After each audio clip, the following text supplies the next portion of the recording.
Here we go. 5, 4, 3, 2, 1.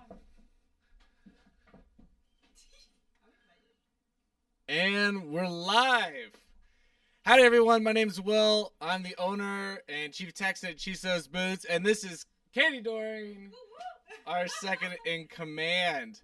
Welcome, everybody, to our first ever live stream. So forgive us if we have no idea what we're doing, but we're here to have a good time and to answer y'all's questions. Sanity check, is it working?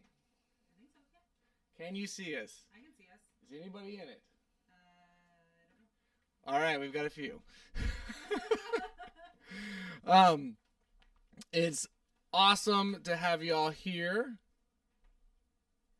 and wanted to make sure everyone's doing all right. Social distancing. You can see we are in the shed behind the home office. This is pretty much where I spend most of my time anyway. Katie and I are 6 feet apart. At least for the duration of the show. And wanted to just check in with everybody. I know these are kind of crazy times. One of the things that we're kind of constantly reminded of here at Chisos is our motto, which is that how you do something is just as important as what you do. And sometimes that involves making hard decisions. And so, shout out to all the business owners and folks out there who are self-quarantined, especially the ones that did it early and canceled events. We know that can be tough, but it's also an important thing to do. Looks like we've got Jeremiah in the group. I can see that. We've got Moses in the group and Patrick. Howdy, y'all. Good to see you. Thanks for coming. One of the things that folks talk a lot about or have a lot of questions about is, essentially what makes Chisos different. This is of course, I'm biased. There's a few things, but, primarily we divide it into the comfort and quality of construction. And a little bit of our ethos. And so that's kind of what I want to share with y'all today. So I actually have some tanned leather hides here, before they've been cut and sewn into boots. This is our black Chisos Heritage leather, and this is our brush-off brown leather. Now, an interesting thing about the brush-off is that, as you can see, it starts almost black. And we actually, right here, either in our shop in Mexico or right here in Austin, we have different materials that we use to hand brush it off. We also have our wheels over here that we use. And that gives it that beautiful highs and lows. And I will show you. So for y'all that have the Chisos number 2, you can see the different texture that ends up on the boot. Where it comes from, what starts out is almost black. The other thing to talk about too, of course, is that as we've mentioned before, when we went down this journey, we started looking at how things were collected and harvested. And most boots that are soft use calfskin in order to get that. And it's just something that we weren't willing to do. The nature of harvesting calves and using them for their skins is not something that we really wanted to be a part of. And so we decided, okay, what's the alternative then? And so we use retired dairy cow leather. So these are dairy farms, and the cows have lived out their whole lives. And at that point, they have either died of natural causes or they're being processed for the secondary meat market. And they have a byproduct, which would be their hides. And so we show up and say, hey, we'll take those. And, most people don't want them because they're tougher and they have imperfections. Well, imperfections are interesting. Toughness is great. So the question was, how do we make them soft?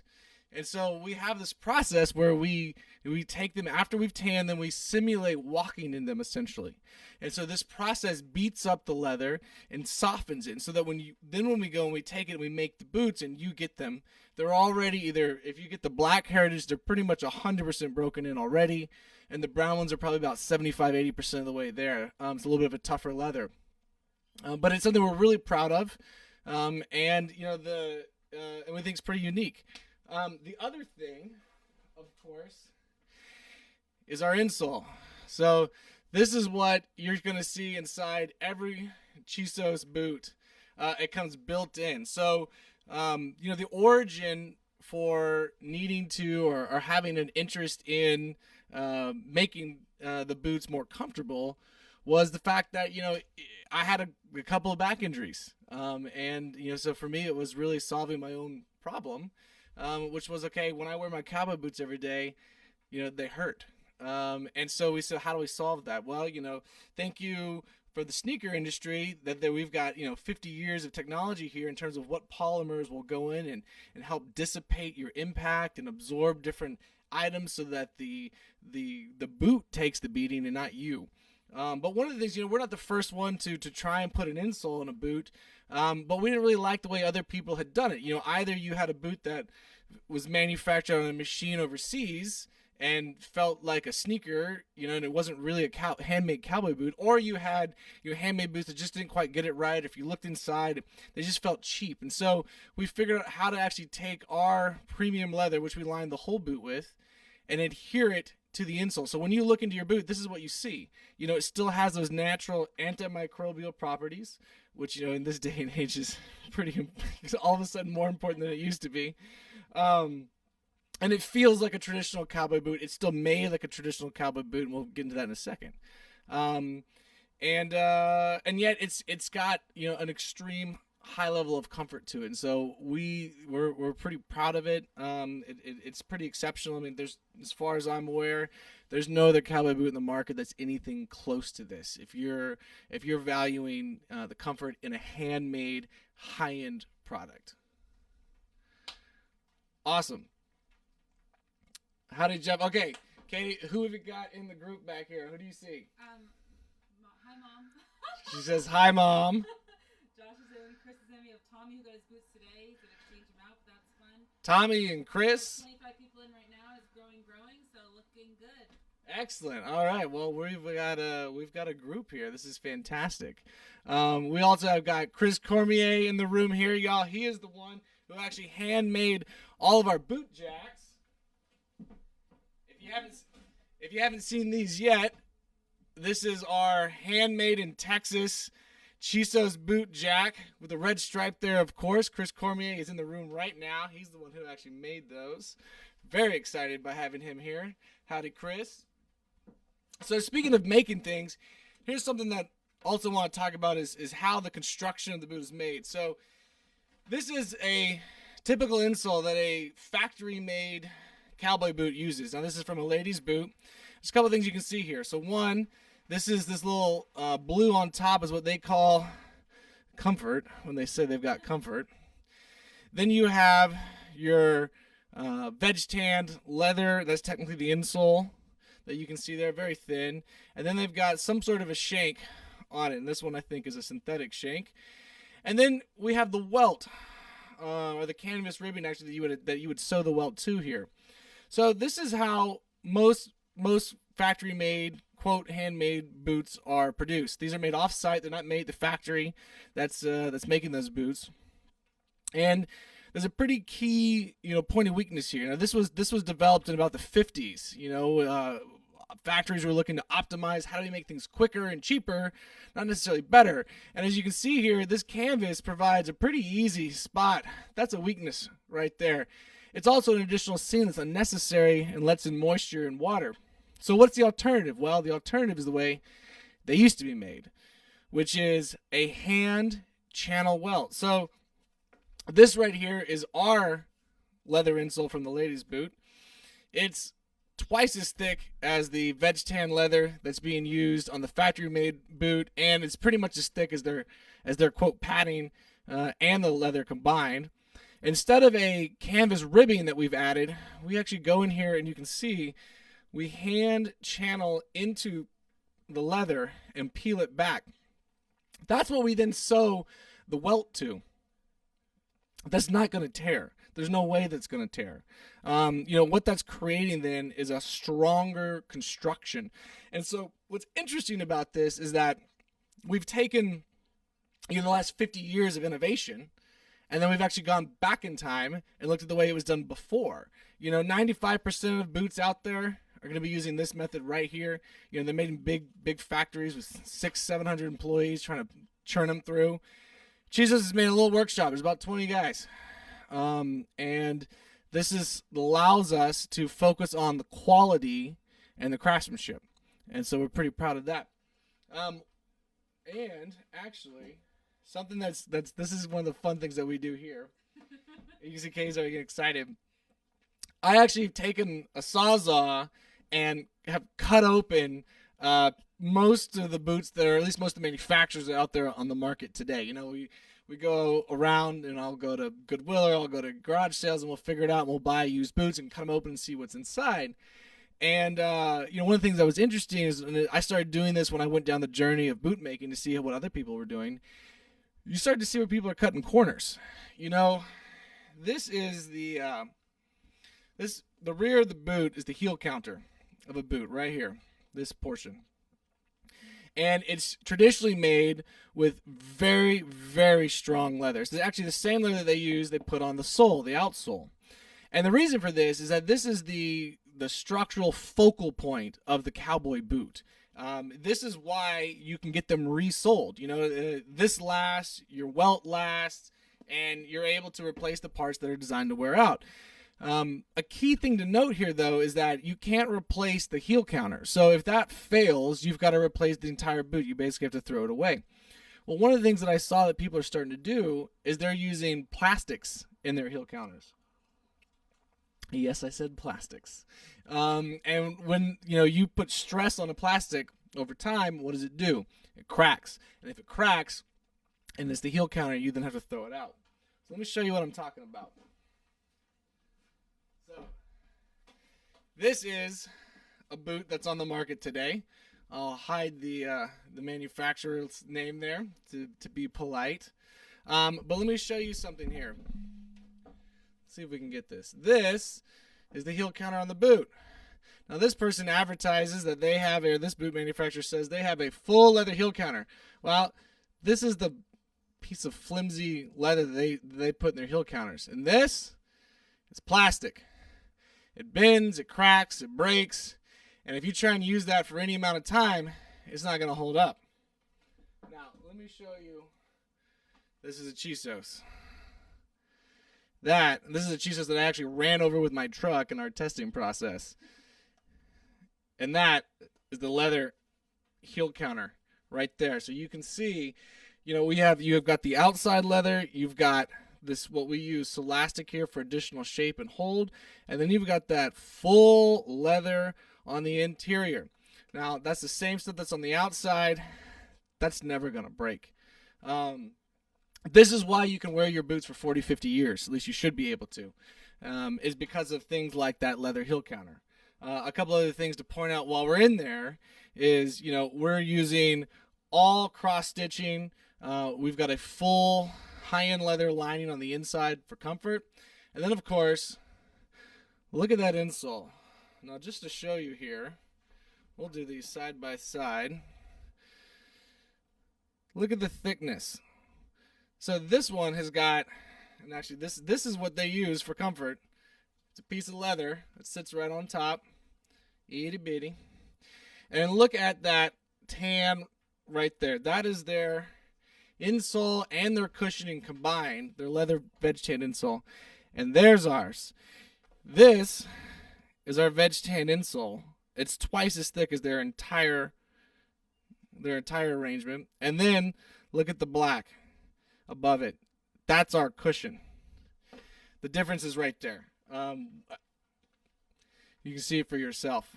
While I've got to cut it open, another thing I want to point out here is that when I cut this open, they had a half synthetic shank, and it just kind of cracked and came out.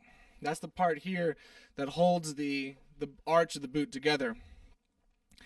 Ours is 18 gauge steel. It took me about a half hour to cut through that, and it's still in place.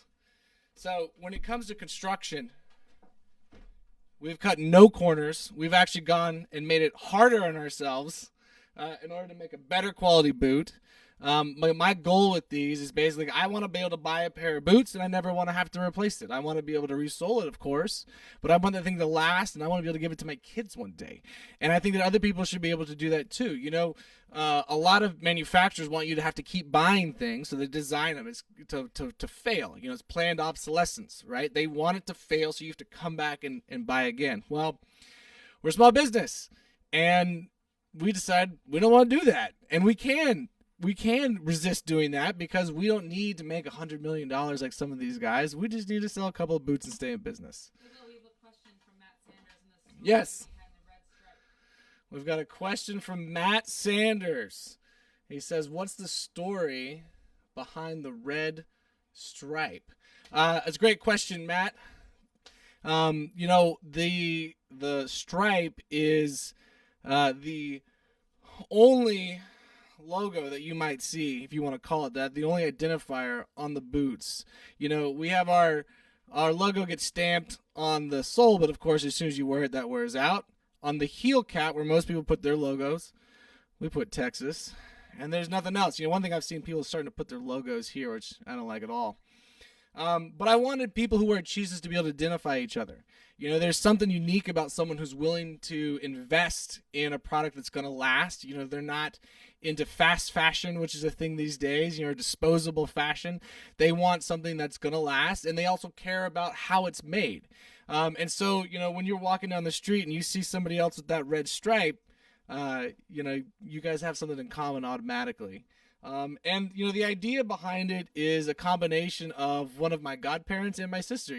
They both were like, hey, we think that this is a subtle way that people in the know can kind of conclude and see each other. And then the other piece is that red's my favorite color, so there's not a big secret there. We have another question from Cody asking about our ability to resole boots after they have been worn out on the sole. So Cody's got a question. What's the actual? Can you read it to me? Are you all going to be able to resole boots for Chisos customers after a worn sole? So the question is Chisos going to be able to resole our boots for customers after they wear them out? And the answer is we're working on that. Here is full transparency. Okay, so all the boots are designed by me, from the aesthetics of them to the construction of them. I went down, I've got a friend of a friend's got a workshop in Mexico, and he took me under his wing. And so I spent several months down there learning the trade and then saying, hey, how can we change this? So that's the workshop that actually constructs all of our boots. And the challenge is NAFTA. So you can send brand new products across the border, but you cannot send used products back into Mexico.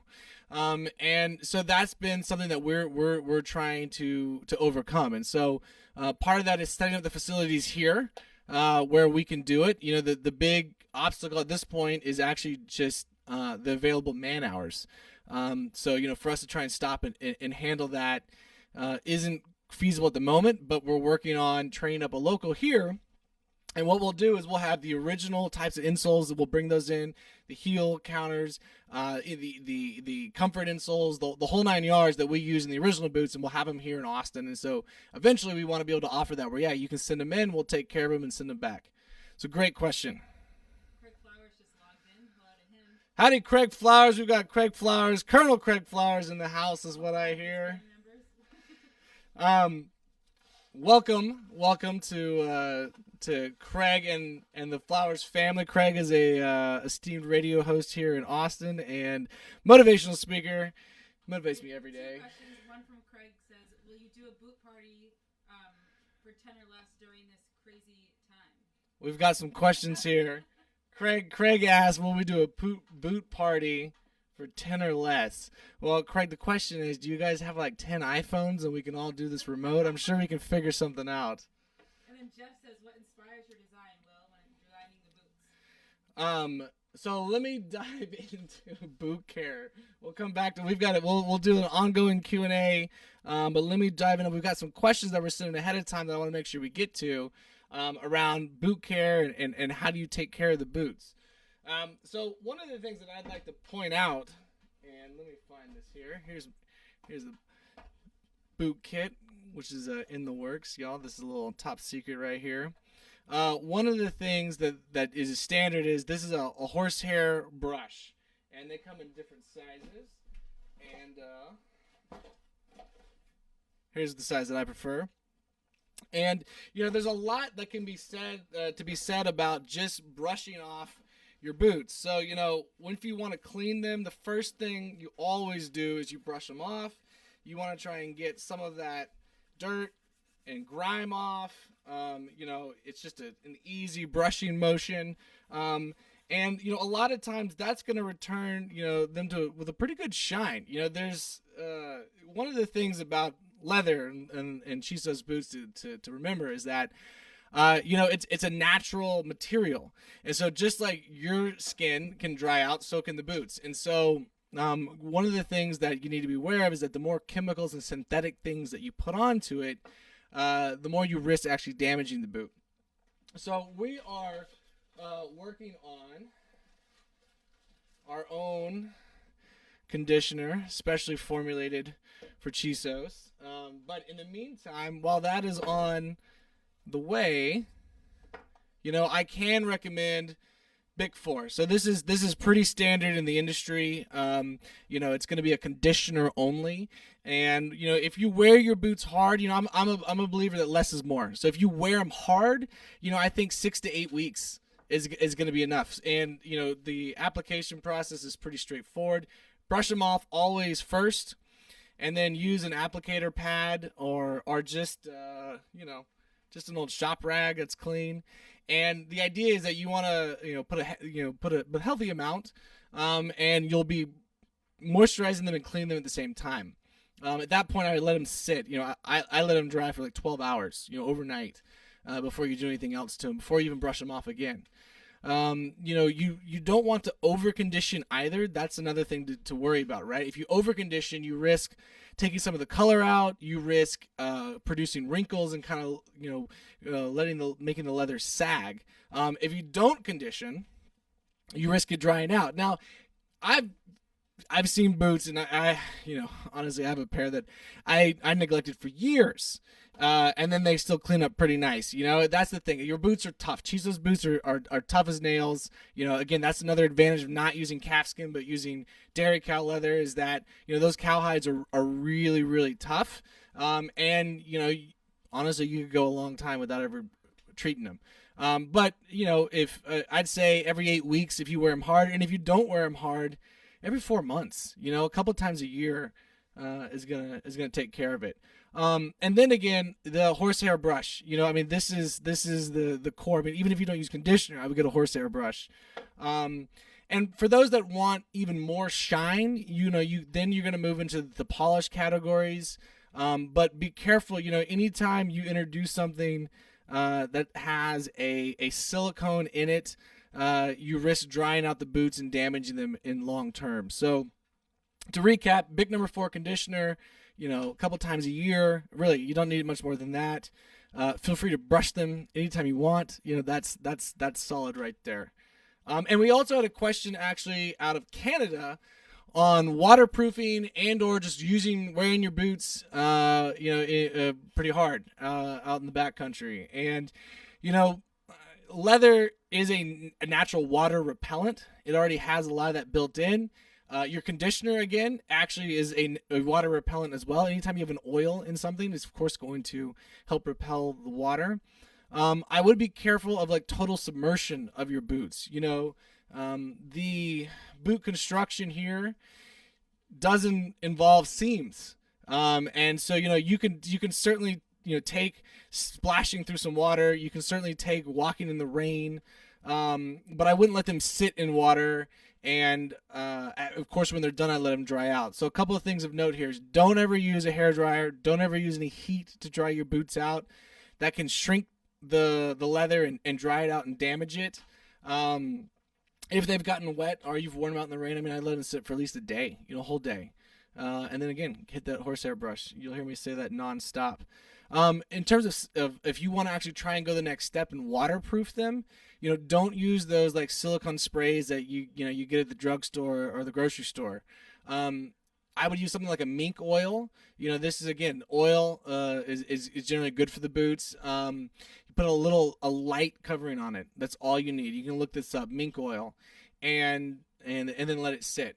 And when you're done, brush it off. All right. Any other questions from the group? Yes. Jeff was asking about cleaning. Said, does chlorine damage the leather of the interior of the boot? Say you're at a pool party and get pushed in. Not saying this happened to me. Does it cause irreversible problems? So the question is, does chlorine damage the boots? And he said, not saying this happened to him, but if you get pushed into a pool, is it going to hurt your boots? The short answer is yeah, it's not going to be good for it. Chlorine itself is a very, very strong chemical. If you're fully submerging your boots now, you're gonna have that issue to deal with just from the water, let alone the chlorine content. So what I would suggest is essentially what we said. So first of all, pull out that insole. The insoles on your Chisos are removable. Pull that out, let it air out separately, air the boot out. Feel free to leave it out in the warmth in the sun. If you have that in front of you, I wouldn't, again, don't use a hairdryer or something like that. And then once it's completely dry, hit it with that conditioner. And you can condition very lightly the inside as well. But then after that, you need to make sure it dries out completely. And so I would leave it for another couple of days. So, the short answer here is that it's not good for it. But they're not ruined either. Cool. We had John Woodrow ask, when a man-made shaft breaks down, can it be replaced or repaired? The question is when the shaft of a boot breaks down, can it be replaced or repaired? This interesting question. It depends on what exactly you're talking about. If you just have a scenario where the leather is kind of started to lose some of its ability to stand upright. From that standpoint, honestly, you can get boot trees that put in it. You can get items they'll stand in and stretch the leather to keep it upright again. You can condition them and then set them like that, and they'll do a lot of good. If you've got holes in them, pardon? The steel. Sorry, we've got some clarification here. I think he means if you break the steel inside of it, can it be replaced? That's what he said. Hold on. Craig Flower said it'd be impressive if you can break that steel. I think I've missed the question. I'm not in the group comments right now. Let me see if I can find that. But what I heard is a clarification on that is, can you break the steel that's in the boot? So if you're talking about the shank, I think is what was then. Instead of, maybe we misread that as the shaft of the boot. Yeah, the shank of the boot. First of all, if you can break an 18 gauge steel shank, which is what's in your Chisos, then hats off to you. I will replace them. The second thing though is that no, if you break the shank in your cowboy boots, you're gonna have a tough time replacing it. Now that being said, you could when you resole it, replace that steel shank. So it is not out of the question. It depends on, a good cobbler should be able to take care of that for you. Awesome. We have more questions coming in about options for wider feet. Can you read me the question, please? Craig Flowers just suggested we talk about the options we have for wider feet because we have good stuff coming up. All right, I'm not sure what the question is exactly, but we'll keep going. So, any other questions we've got out there today? Yeah, what inspires the design of your boots? Oh, great question. So this question is, what inspires the design of our boots? So, the origin, of course, for Chisos is, I was out in the, Big Bend National Park out in West Texas, and in the park are the Chisos Mountains. Now, it's an incredible place. It's the only park, the only national park in the United States that fully contains a mountain range, and it's in the middle of the high desert. So when you're in the mountains, there's bears and there's mountain lions, and of course there's all the birds and all the sounds and the smells of the mountains. But you're also surrounded by the desert. And so like the combination and the scent of the place is just surreal. There's nothing else like it. And so all of the first line of our boots are all inspired by the Chisos Mountains. So the number 1 and the number 4 have the sunrise, and if you look at the side of the boot, let's see if I can get it with the light, you actually have the outline of the Chisos mountain range around the entire boot. And then it's going to be around here on the edges. And then you have the night sky, the moon, the stars on the back. And then you have the number 2, which is the other men's boot, which I'm wearing today. And this one's got more of a geometric pattern on it. So, there's a trail around out in Big Bend, and there are these native petroglyphs you can find out there. So these are, rock art and rock carvings that have kind of stood the test of time. And so I was out there and I was hiking and I took photos and I was inspired by these. And so that design is my interpretation of those petroglyphs out there in Big Bend. Great, excellent question. Ready? Yes. Next question. Moses Miller is asking, what was the process for selecting the leather of your soles? Are yours superior to the competitors? Great question. So this question was, what's the process of selecting the leather for our soles? And then a little of a punchy question is our leather superior to that of our competitors? Well, the one thing I will say is that we made ours a little thicker than what is normal. So again, we're taking that same premium leather, premium cowhide that you're going to be using for the outsoles. Now that's going to be standard in the industry. But let's see if I show you. I think I actually have. Let's see here. Somewhere here. This is what we're talking about. Okay, so this is the outsole before it's being sewn on. And so one of the things here is that this is an extremely tough piece of material. When we were deciding on what to use, there's a couple options that you can go with, and you can always go with different thicknesses. And the way, a cowhide in general is going to have variation, of course. It's a natural animal. And when you take those leather hides, you want to try and get the most consistency for the uppers, and for the vamps, the leather that you're using to form the shoe.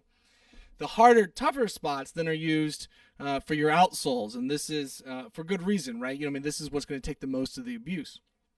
But when you're cutting those, there's variations even in that part of the cow.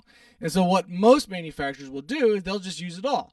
And at that point, you have different variations on the thickness of the soles that you're using. Well, what we do is we decide we're only going to use the thickest part.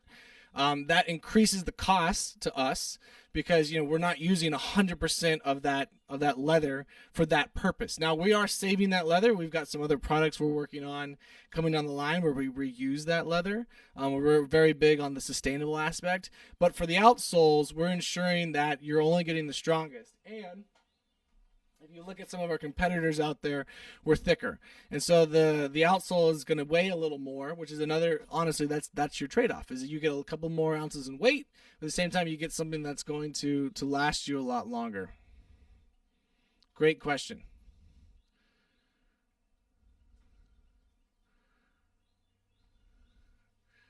Next question.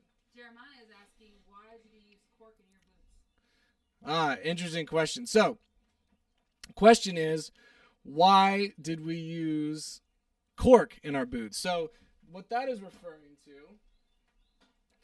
as an astute observer, is the footbed.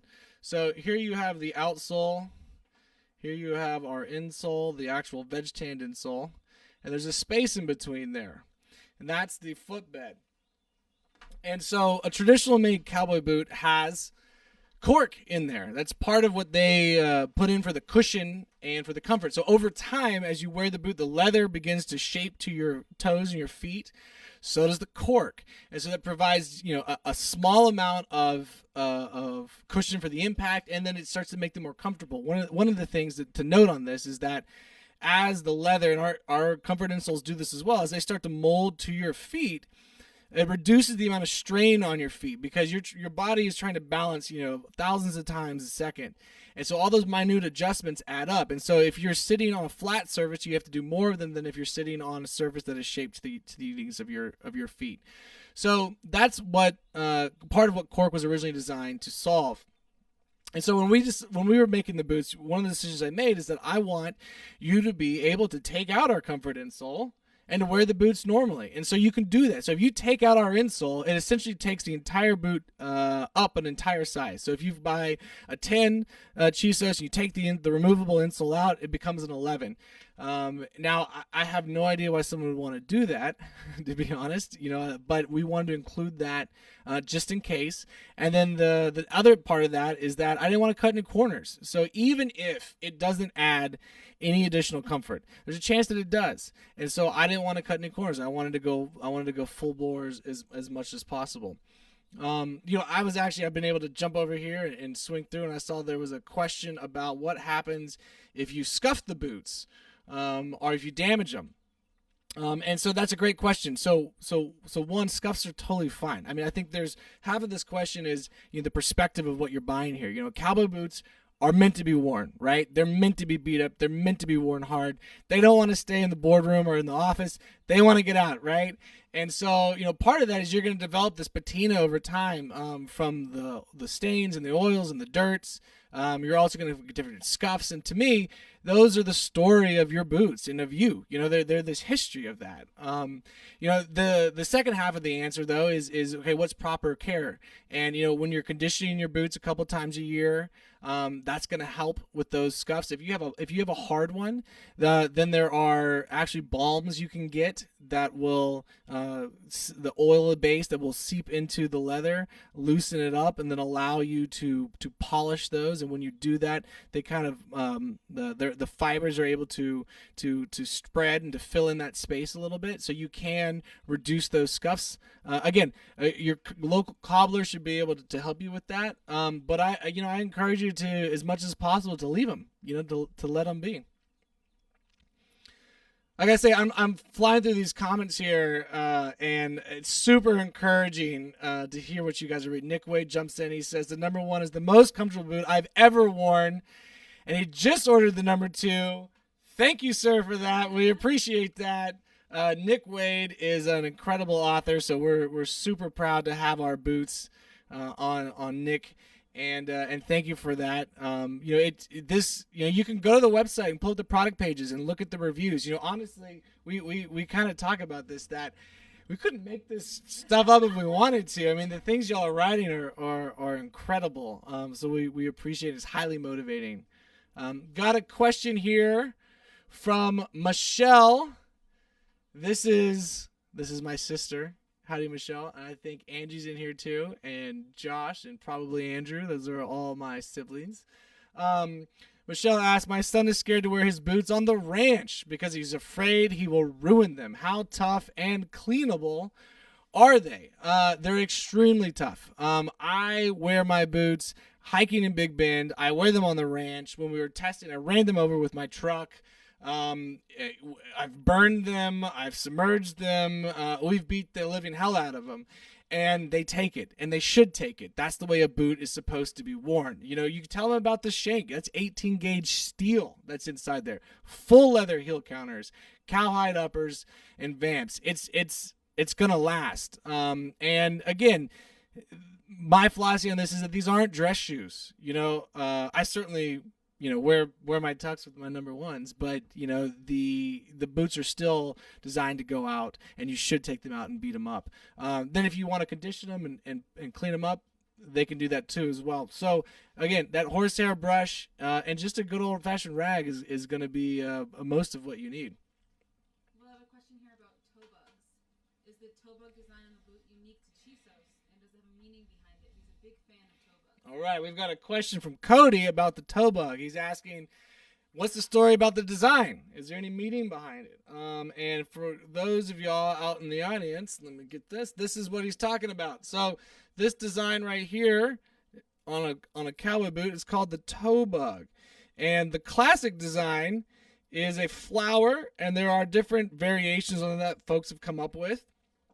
And just like everything else, I didn't want to have the standard thing that everyone does. Lucchese, hats off to Lucchese, came up with the flower design, 100 years ago, and it's been copied ever since. And we didn't want to do that, and so in Big Bend are Peregrine Falcons, which are one of the coolest animals on the planet. They're a bird, and they're the fastest creature on Earth. When they dive, they can dive at over 220 miles an hour, and they actually kill their prey not by like tearing them a piece, but by hitting them in the head with their talons and stunning them and knocking them unconscious. And it's kind of amazing. And so that was the original inspiration, honestly, for that toe bug. And then as it came out, people have said that they see an eagle in it, which of course I think is pretty awesome. You also have eagles out in West Texas, and of course you've got the eagle, of course, the bald eagle here in the United States, but eagles are also a symbol in Mexico as well, so it's pretty fitting that it all kind of comes together in that toe bug. So great question. I love that you've noticed those types of details. I think it's pretty awesome that the Chisos community out there is noticing these type of things. And real quick, just to give you all a shout out too, we also have a Chisos Facebook group, Chisos community, and people post photos and videos there every day. We talk boots, we talk Chisos. So I think jump in there. I'm in there every day. And of course, just so y'all know, I mean, you're looking at the company here. It's Katie and I holding down the fort. And so, whenever you guys send in a helper ticket or a review or a comment on Facebook, I'm reading every single one of them. So keep them coming. I've got a question here on sizing. Great question. So do the number 1 and the number 2 fit the same, or will we have to size down a little bit for the number 2? Excellent question. So, boots are formed around a last. So this is the shape of a foot that we have created. And the idea here is that you then stretch the leather around that, and that forms what is the fit. This is also why, by the way, all boot manufacturers fit a little differently. It's because everybody has a different last that they've created. Their proprietary, their top secret, so to speak. So with Chisos, we use the same last for the number 1 and the number 2. And in the ladies, here's the last right here. Perfect. So this is what I'm talking about. So the boot is created. Let me get a little leather sample here. You're going to have the leather ends up being stretched over this and then nailed onto the bottom. And that's going to be, again, that's going to form the shape.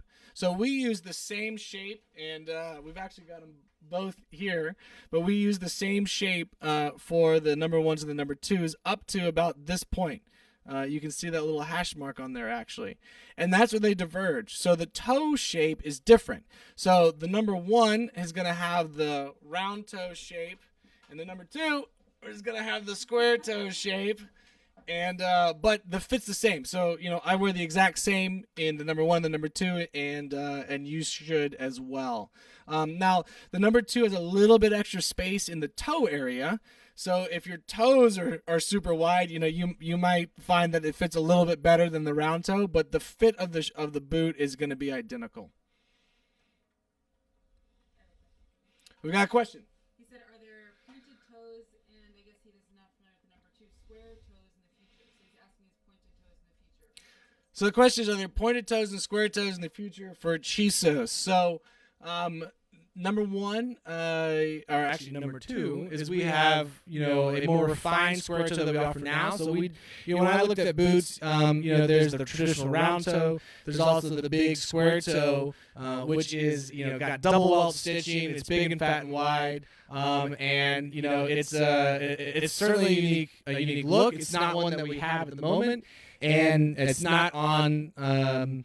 Is not on the docket in the near future. So our answer to that is number 2, which is a more narrow square toe and a more refined stitching look. So here you go.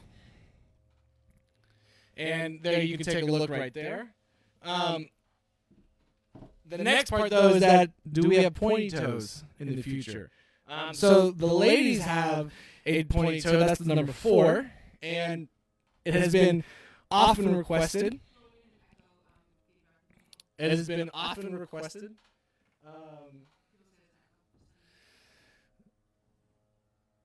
There's been we might have some audio issues, but there's been often requested, and so we have we do have something we're working on there. So you guys keep peeled out. The best way to find out is to get on our email list. That's where we'll share those things first.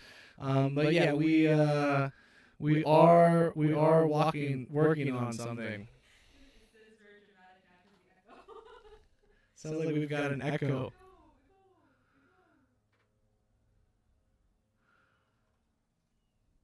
Are you muted?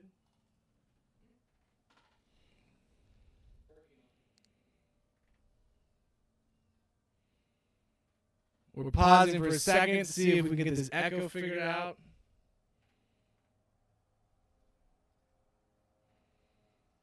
Technology. I blame Corona.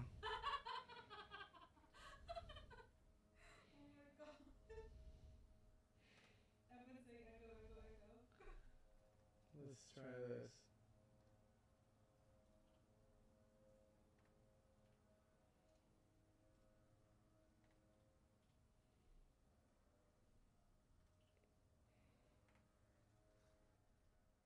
How about now? Testing. All right. Well, we can still understand, so I feel like we should keep rolling. Any other questions from the audience, Katie? Not yet. No, all have been answered thus far. All right. Well, we have another question. The dreaded Corona echo. Yes, exactly. All right. Alan says we're good. Sounds like we're good. All right, we're back. See, y'all, social distancing works. I think it's good timing. You know, we're at the end of the things that I was gonna share. I think we've this has been pretty awesome. So y'all, real quick, type more questions if you've got them while we're here. You know, again, it's been quite a journey. You know, these past couple of months. You know, for those who don't know, our first sale, we launched November 1st, 2019. First boots were finished up and delivered in December. You know, I've been working on this for the past year and a half, or since January of 2019. It's been an all-out sprint. You know, it's funny a little bit because, you know, when this quarantine order kind of got passed down, I didn't really have to change my life much because I don't really see anybody anyway, because all I'm doing is working on boots. But yeah, it's, you know, it's y'all who make this possible. I think that, you know, for the first time in my life, I get to do something every day that I'm super excited about, you know, for work and it's a thrill. I just love interacting with you guys. All right, sounds like we've got some more questions. We have someone from Maine who is logged in who is asking, who has never worn boots, how she should try them on, or why she should try them. We've got a question. It says from somebody from Maine who says, I've never worn cowboy boots. Why should I try them? Why not? Live adventurously. No, but seriously, I think that there's an interesting thing about people who are drawn to cowboy boots. You know, it is, you know, the traditional symbol, I think, of the American spirit. You know, certainly down here in Texas, it's part of their uniform. You know, and when you pull on a pair of boots, there's this sense of responsibility that comes with it, but there's this also sense of self-reliance that's attached to it. I mean, they're an incredibly versatile piece of footwear. You know, I mean, you can wear them every day. You can wear them in all environments. They're going to protect you from rattlers if you live in a place where you've got snake bites. You can wear them even to the beach. And now that we've solved the only other problem they had was that comfort. You know, boots originally were designed for the range and for riding, and now you can wear them every day. And so the question I'd pose back to you is why not? Now we've got Tim in the group. This is exciting. This is my brother-in-law. Tim is on board. He says, how long for a good break-in period? Great question. So if you were to buy a typical cowboy boot, you're gonna the whole idea is that you just wear them for a month or two, and you just have to deal with blisters and pain while you broke them in, and that's another thing that we set out to solve. And so, part of breaking in that leather, that heritage Chisos leather, is to make that out of box experience, excellent. And so if you get the number ones, that's our black boot, or if you get the number fours, so both of those use our black heritage leather, they are 100% broken in on day one. Wear them immediately, and you're going to have no pain to deal with.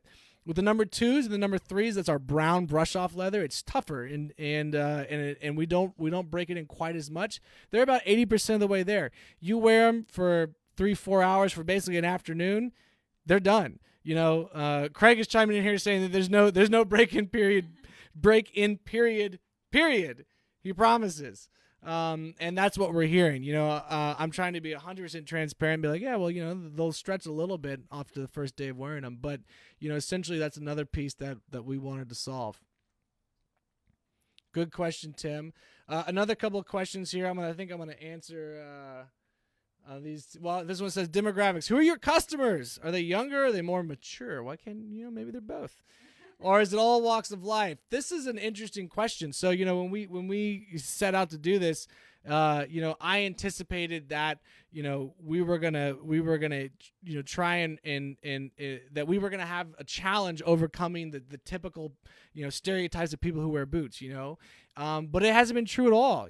Our customers are honestly across, we from all walks of life. We've got Raul Delora up in the Northeast. He's an artist. We've got Jeremiah Craig up in Boston wearing Chisos boots. We've got Craig Flowers here in Austin. We've got ranchers out in West Texas. We've got folks in their 20s. And we even have people who've asked for them for high school graduation gifts. So it's all across the board. One of the things that I would say ties most of our customers together is that people who know boots wear Chisos. When we were out doing pop-up shops before Corona, we would go to the trendy places and we would have, dozens and dozens and dozens of people try them on, and they would talk to us and all this kind of stuff. And then, they may or may not buy. We would go to places, like Green, Texas, the dance halls, or we would go, to conventions, where you've got people coming from the oil industry.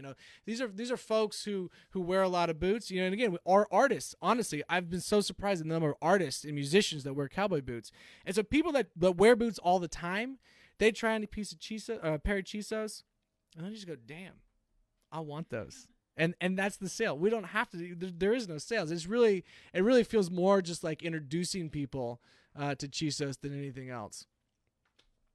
All right, next question. I love this question here. What's the best part about making boots, and what's the worst or hardest? Oh, great question. Okay, so what's the best part of waking up? That's Folgers in your cup. No, what's the best part about making boots?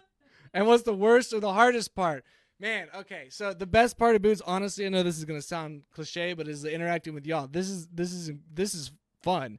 Getting to go out and talk to people is fun. We have people come over pre-corona. We've got rocking chairs on the front porch and get to sit and talk and hear stories about their first pair of boots. That's the coolest part. I think in terms of the actual manufacturing, there is this incredibly satisfying feeling of having spent, essentially months of preparation to put together to craft an item, and to be able to finish that and be proud of it. A physical good is incredibly rewarding. I used to work in another life in technology, and it was so ephemeral. You never got to touch things. But now I get to see exactly what we're producing and what we're making. The hardest part, or the worst part, is honestly going to be, it's almost tied to the same thing. It's how difficult it is.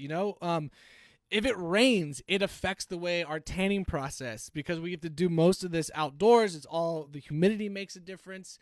If we've got to deal with actual hides and the variation. When we get into the construction process in the workshop, you're dealing with all these natural variables, and so it makes it difficult. And sometimes it can be frustrating. But again, if it wasn't difficult, there wouldn't be that reward at the end. So I think that's a great question. All right, next question. Michael, who ordered just today, just chimed in and says he's excited to get his boots, and they're packed up for him in the house right now, so they'll be shipped out today. Just let him know. Awesome. So it says, look, Michael is in the group today, and he bought a pair today, and they are waiting on the front porch for UPS right now. We've already packed them up. Next question. We have some comments about the red socks. Just wondering what we did to solve it. Want to chat about that for a moment? So I think there's a couple of questions about socks. We've got, do certain socks make a difference? I usually wear cotton, but is there a better choice? And then we've got some comments here about the red socks. So this is maybe one of the interesting things again about working with natural fibers is that, you know, when the first round of boots that we produced had an issue where, you know, we've got this beautiful wine red lining. And, you know, if you wore your boots hard and you got a little moisture and warmth in there, sometimes it might turn your white socks red. Personally, I think it's kind of a badge of honor, but not everybody liked it. So we solved that, by the way. We figured out how to lock in that dye so that doesn't happen anymore. But going back to the question about cotton socks or synthetic socks, you know, it honestly, it comes down to personal preference. I mean, for me, I tend to wear a sock that's about 70-80% cotton. And then other than that, you know, has some of those synthetic fibers in it. I like the extra stretch. But, you know, it's hard to beat cotton from a moisture management standpoint. You know, the other thing is that, just a comment on that, is that traditionally you wore big, thick socks with boots and tall socks, and that's because they were uncomfortable. You know, you had exposed linings on the inside. You know, here's an example from one of our competitors. You know, there's nothing soft about this, right? And so that's another thing that we set out to solve. And so, you know, there's a lot of people who wear Chisos with ankle socks, you know, and they're confident wearing them with thin socks, and they get a little smaller boots. So, good question on socks. Ultimately, it comes down to personal preference. All right, next question. Let me see Cody's question. What is the question from Cody? When in West Texas near the Chisos Mountain, kicking up boots on the porch, what does the Chisos team have to drink at the end of a long day? Beer, wine, whiskey, or the tried and true Texas French water? Cody says, when in West Texas near the Chisos Mountains, kicking up boots on the porch, what does the Chisos team have to drink at the end of a long day? Excellent question, Cody, and I think that the answer depends on what did that day contain. Were we hiking? Were we working on some fence posts? Were we dealing with trolls on the internet? I think it depends. But you alluded to the best answer possible in your question, which is West Texas ranch water. And for those in the know, there's no drink better. Good question, Cody, and I appreciate it. All right, we've got a question right above that from Governor Brown. I'm not sure if that's true, but this is the person asking. Have any famous people bought Chisos? Anyone famous you'd love to make a pair of Chisos boots for? Oh, this is a fun question. Is anyone famous wearing the boots? Well, you know, Katie's wearing them. She's pretty famous. Craig's wearing them. Craig actually is kind of famous. You know, I think that I might be betraying the trust of some of the folks who have purchased our boots. If I were to reveal that, I'll let them post on their social media if they decide they want to. And I'll answer your second question, which is anybody that I'd like to get my boots on. I mean, look, you know, Willie Nelson, come on down. You know, I think that there's a pair of boots here for you. You know, this question was actually asked when I was on the Craig Flowers radio show back in November. They said, would you give a pair of boots to Matthew McConaughey? And I said, hell no. I said, Matthew, you can buy them. I'm going to charge you double, and we'll give it to charity, but I'd love to have you in the boots. So I think that, you know, any of those folks would be a lot of fun. But you know, we're not in the business of giving away boots to people just because they're famous. You know, hardworking folks got paid for them. You do too. Good question. 1 minute left, sir. All right, y'all. We're coming up on the top of the hour. We have 1 minute left. Thanks everyone. You know, one of the things I want to jump out. If you're not on the email list, get on the email list. We send free koozies out to anybody who signs up. If you want a koozie and you don't have one, comment right now and we'll get those out to you in the mail. We have beer koozies, of course. We also have tall boy koozies, for your other drinks, and you can have either one or you can have both. Just let us know. But anyway, just in general, y'all, this is a ton of fun. Again, I couldn't imagine anything I'd rather be doing than running a boot company and getting to talk to folks like y'all. So we appreciate it. We appreciate the support. Everybody stay safe during coronavirus. And one last comment on that is that as far as we know, nobody with a pair of Chisos boots has ever contracted coronavirus. I'm not saying it's causation, but it's not a bad stat. Anyway, y'all take care and have a great